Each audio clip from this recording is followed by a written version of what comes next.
इस audio clip में हम बात करने जा रहे हैं यूनिट 5 पे chapter number 21 neural control and coordination के बारे में, जिसमें हम सबसे पहले बात करेंगे हेडिंग 21.4 सेंट्रल न्यूरल सिस्टम के बारे में, fore brain, mid brain and hind brain के बारे में, and heading 21.5 reflex action and reflex are के बारे में। चलिए शुरू करते हैं। सबसे पहले हम बात करने जा रहे हैं हेडिंग 21.4 सेंट्रल न्यूरल सिस्टम के बारे में। सेंट्रल न्यूरल सिस्टम, ब्रेन हमारे बॉडी का सेंट्रल इंफॉर्मेशन प्रोसेसिंग ऑर्गन होता है।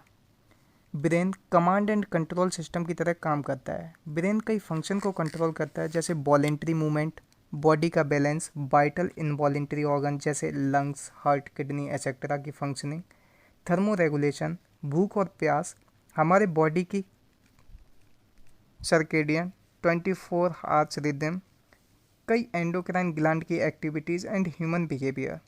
ब्रेन देखने, सुनने, बोलने की प्रक्रिया, memory, intelligence, emotion and thoughts का भी स्थल साइट है। मनुष्य का ब्रेन स्कल के द्वारा अच्छी तरह प्रोटेक्टेड रहता है। स्कल के अंदर ब्रेन क्रेनियल मेनिंजेस द्वारा ढका होता है। मेनिंजेस में एक आउटर लेयर डूरा मैटर होती है, एक थिन मिडिल लेयर अरेक्नोइड होती है, एक इनर लेयर पायामीटर होती है। पायामीटर ब्रेन टिश्यू के कांटेक्ट में रहती है। ब्रेन का 3 मुख्य भागों में डिवाइड कर सकते हैं, fore brain, mid brain and hind brain. सबसे पहले हम बात करने जा रहे हैं हेडिंग 21.4.1 फोर ब्रेन के बारे में। Fore brain cerebrum, thalamus and hypothalamus का बना होता है। सेरेब्रम मनुष्य के ब्रेन का मुख्य भाग है। एक डीप लॉन्गिट्यूडिनल क्लेफ्ट सेरेब्रम को 2 भागों left and right cerebral hemisphere में डिवाइड करती है। ये सेरेब्रल हेमिस्फीयर नर्व फाइबर की ट्रैक्ट बोलें तो पट्टी से जुड़े होते हैं, जिसे कॉर्पस कोलोसम कहते हैं। सेरेब्रल हेमिस्फीयर को सेल की एक लेयर कवर करती है, जिसे सेरेब्रल कॉर्टेक्स कहते हैं, और इसमें प्रोमिनेंट फोल्ड पाए जाते हैं। सेरेब्रल कॉर्टेक्स को उनके ग्रे रंग के कारण ग्रे मैटर कहा जाता है। न्यूरॉन की सेल बॉडीज़ यहाँ पर कॉन्सेंट्रेट होकर इसे ग्रे कलर प्रदान करती हैं। सेरेब्रल कॉर्टेक्स में मोटर एरियाज, सेंसरी एरियाज और बड़े भागों ना तो सेंसरी और ना ही मोटर होते हैं, और ये भाग एसोसिएशन एरियाज कहलाते हैं। एसोसिएशन एरियाज कॉम्प्लेक्स फंक्शन जैसे इंटरसेंसरी एसोसिएशन, मेमोरी, कम्युनिकेशन आदि के लिए रिस्पॉन्सिबल होते हैं।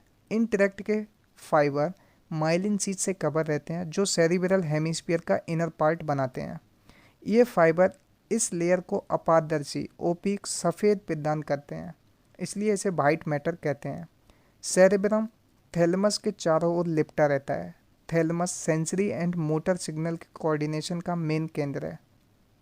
थैलेमस के बेस पर स्थित ब्रेन का दूसरा मुख्य महत्वपूर्ण भाग हाइपोथैलेमस होता है। हाइपोथैलेमस में कई सेंटर होते हैं जो बॉडी के टेम्परेचर, भूख और प्यास की इच्छा को कंट्रोल करते हैं।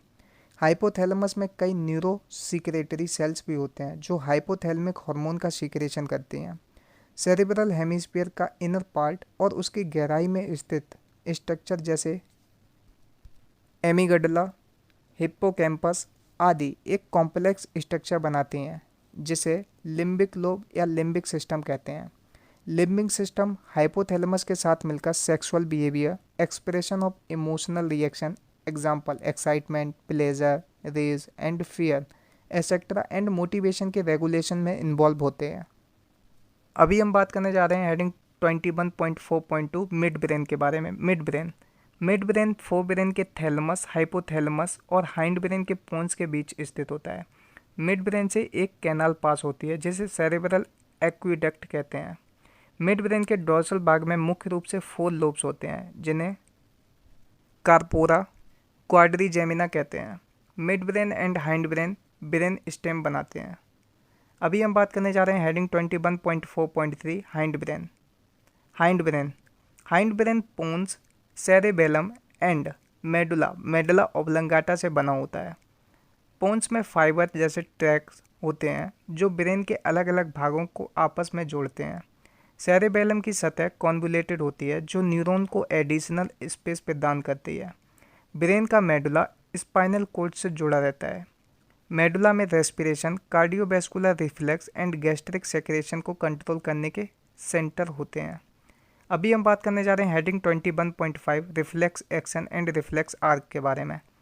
Reflex action and reflex arc, जब हमारी बॉडी का कोई पार्ट अत्यधिक हॉट, कोल्ड, पॉइंटेड या जहरीले अथवा डरावने स्केरी एनिमल के कांटेक्ट में आता है तो उस बॉडी पार्ट को अचानक हटाने का अनुभव आपने किया होगा।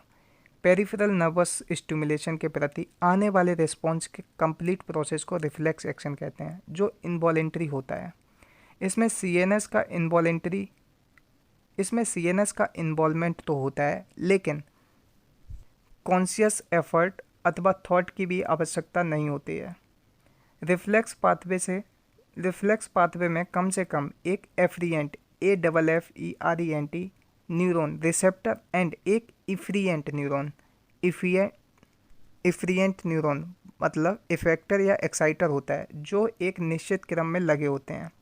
एफरिएंट न्यूरॉन सेंसरी ऑर्गन से सिग्नल को रिसीव करके डॉर्सल नर्व रूट के द्वारा CNS बोले तो स्पाइनल कॉर्ड के लेवल तक में ट्रांसमिट करते हैं।